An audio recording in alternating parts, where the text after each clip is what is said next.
Alright, Shalom Akim. First and foremost, I'd like to say Barakah Yahweh Bahasham Yahweh Shai, double honest to the apostles of GMS that rule well, and also salutations to all of the sincere Akim worldwide. In this sit down, I want to touch on this article here in the Sun, and you can read the title. It simply reads, "You're ignorant. Brit doctors and nurses hit back at Donald Trump after he slammed broke NHS." So to give you a bit of background into this story, Donald Trump, being outlandish and very outspoken in his normal manner, came out and said that the UK's NHS, which is the medical institution basically of the United Kingdom, he called it out and said that they were broke, basically. Yeah, and said it was on the brink of collapse. Anyway, man, and I thought the UK and the US had a special relationship and had the utmost respect for each other. Clearly not. Says the president sparked anger among Brits with his tweet slamming the UK health system. So it goes into it here. Brit doctors and nurses have hit back at Donald Trump after he slammed the broke NHS on Twitter. The US president earlier claimed in a tweet that the troubles experienced by the state-funded system are proof countries should not offer universal health care to all their citizens. Hey, so he's pushing for that privatization of the NHS, man. Meaning, you gotta pay for your health care. You gotta have special privileges to access healthcare. What's one of them gonna be? The RFID microchip, man. That Revelations 13 all day, man. He wrote, "The Democrats are pushing for universal healthcare while thousands of people are marching in the UK because their system is going broke and not working. Democrats basically want to greatly raise taxes for really bad and non-personal medical care. No thanks." But medical staff hit back at a Republican today, telling him to keep his opinions to himself. Nurse Natasha White tweeted, "How dare you criticize our NHS? I am a nurse working for this fantastic organization." You got this tweet here from Donald Trump, and it says, "It is not perfect. It needs more money, but it offers some of the best healthcare in the world to all, no matter how much money you have or have not. Don't comment on what you haven't experienced." And the list goes on, man. People are losing their minds, going all kinds of crazy, man, saying that this man isn't fit to be president. He needs to be impeached. You can see the comments, man. Brothers can do their research. All you got to do is NHS Trump, Theresa May, a general Google search. But ultimately, man, you can see that even amongst Esau's household, man, the tensions are rising. Amongst Israel, for example, our nation, you have 12 tribes, man. In Esau's nation, I don't know the exact amount of tribes, but you've also got different tribes, man. You've got different principal men that formed the nation of Israel, and through their seed, nations / tribes in Esau were formed. Yeah. Now, I want to go straight into Yahweh Shai's words firstly to start this off in the book of Mark, the 3rd chapter, because at the end of the day, man, the Russians are Edomites, the Americans for the most part are Edomites, the English are Edomites, but they're all going to be trading blows, man, in this World War III. They're all going to be firing at each other, and they're all going to be trying to get a piece of each other. Basically, their house is divided. But what did Yahweh Shai say on that? If you read Mark, the 3rd chapter, and go straight to the 24th verse, Yahweh Shai said, "And if a kingdom be divided against itself, how can that kingdom cannot stand? And if a house be divided against itself, that house cannot stand." Yeah? "And if Satan rise up against himself and be divided, he cannot stand, but have an end." Straight and to the point, man. He was speaking about the spiritual demon Satan there, because you had the scribes and the Pharisees being hypocrites, trying to call him out, saying that he had the spirit of the devil in him. But that scripture is twofold, because you can also apply it to this situation here where, hey man, if Esau's out here squabbling amongst himself, and you've got Russian Edomites fighting American Edomites thinking that they're any different because of that misinformation that the elites have pushed out, ultimately, man, this place, it's going to go down in flames, man. America's going to get totally decimated, but Russia, England, and some of these other countries are also going to feel the brunt of the force. They're also going to feel a lot of missiles, man. And it's all biblical prophecy, because Yahweh Shai prophesied, man, that he was going to allow these nations to work in cohesion until a certain amount of time. And then ultimately, when that time came, man, he was going to literally put it in their spirit to come against each other. And what do you see? Rumors of war, man. Wars and rumors of wars. Even amongst these so-called affiliated nations, Germany just a little while ago was calling out the states for putting out sanctions against China, saying that they can't deal with that, man. You know, but it's all good now because everyone's masking over it. Everyone seems to be getting along just fine. But trust me, man, the time is gonna come when that martial law kicks in. Oh man, when those missiles start flying, these world leaders are really gonna flex their muscles, so to speak. I'm going to go to Revelation 17 and 16. And it says, "In the 10 horns which thou sawest upon the beast." So if you know about the beast is NATO. Yeah, and there was a whore that rode the beast, which is representative of America, being that America's in the power seat and the NATO nations are beneath them. Now, obviously, now there's more than 10 NATO nations. There's about 28 or something along those lines. But when the scripture was originally written, there were originally 10 NATO nations. But now, however, you've got countries like Spain and Portugal, or England, Wales, Scotland, and all the rest. But at the end of the day, man, there were 10 original nations. So that's why it says, "In the 10 horns which thou sawest upon the beast, thee shall hate the whore." What that means is that those kingdoms, man, that the 10 horns represent, being the 10 original NATO nations, are going to hate America for some reason. Now, that could be because America drags them into an unwinnable war.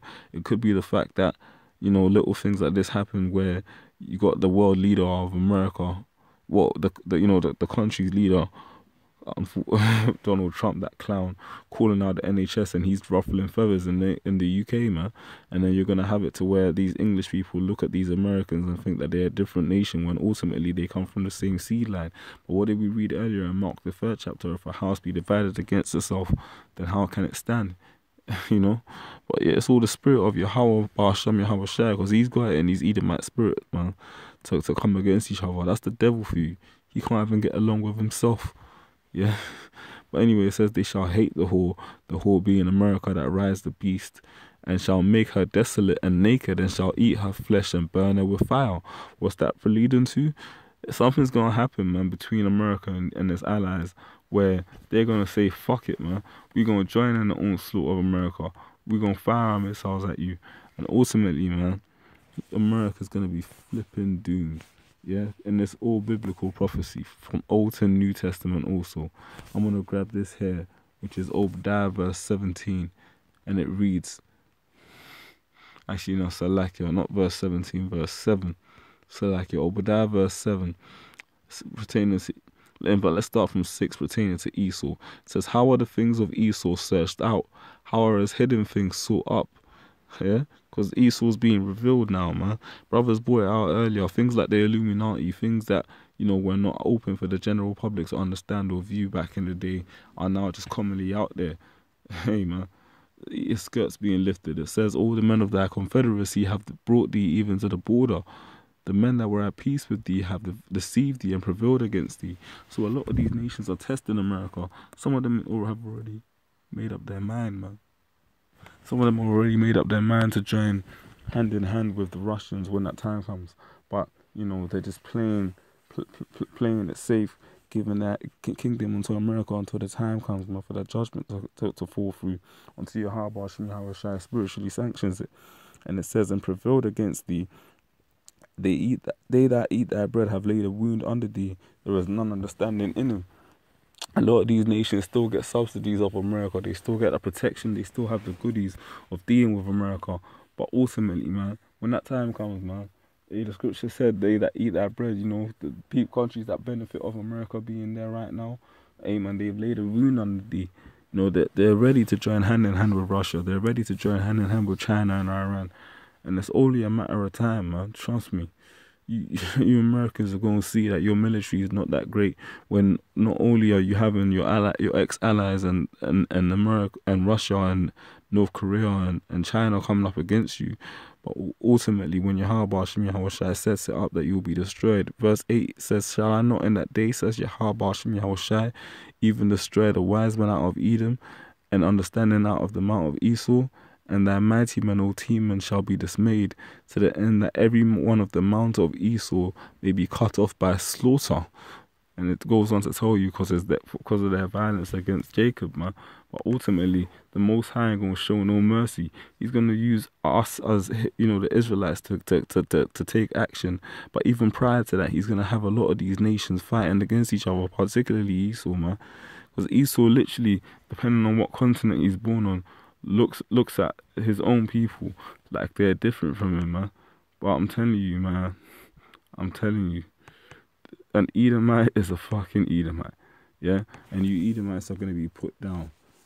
For what are you harbash me, how for that, man? Because ultimately, man, I'm telling you, there's no way that we can have a kingdom and have Esau around, because he's just going to get up in there and do total wickedness, yeah? That's why harbash me, how is allowing your kingdom to fall apart. That's why he's allowing, you know, Donald Trump to say what he's saying, because the elites are trying to stir up the spirits, man. I'm gonna read this real quick in Isaiah the 14th chapter, and I'm gonna end it there. Isaiah 14, and I want to start from verse 8.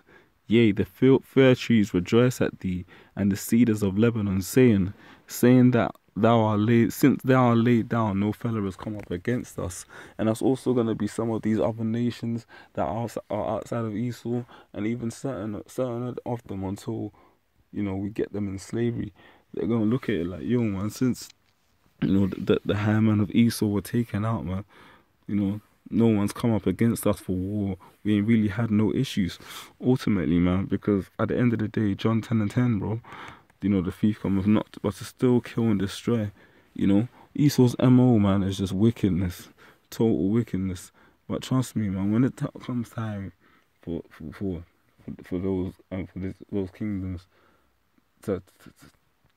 when it comes time for those kingdoms to fire back at America, you best believe, man, shit is gonna get real, very real.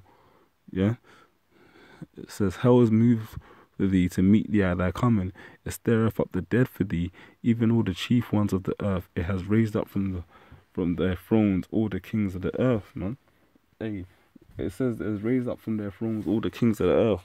Why? Because a lot of these nations are going to be investing heavily in military might. They're going to be waiting for their leaders to give them the go-ahead to get popping.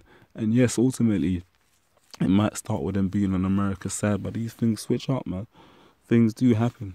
And trust me, man, Esau, for the most part, primarily his elites, are going to be brought down to that base level that they are, including all of these Edomites, from the most common basic Edomite all the way up to a Rothschild or Rockefeller, man. You're all going to be judged. And ultimately, Yahweh Shemi Hawashai is going to use your own people to do it. That's why those Russian Edomites are getting ready to blow up the West, man. And it's all biblical prophecy. This really will happen. Trust me. And that's how you got to be anyway. You got to walk the faith, knowing and believing and knowing that it's going to happen, man. I'll say that. You know, Donald Trump is out here throwing shots, man, at the NHS. And it's funny, you got these women going crazy, bugging out. A lot of these, you know, weird celebrities as well. But ultimately, man, that relationship between the UK and America is getting deteriorated. And it's only a matter of time, man. Only a matter of time before the destruction and the turning of backs comes. So I'm going to leave it there. Hope that was edifying. Shalom, Makim. Shalom.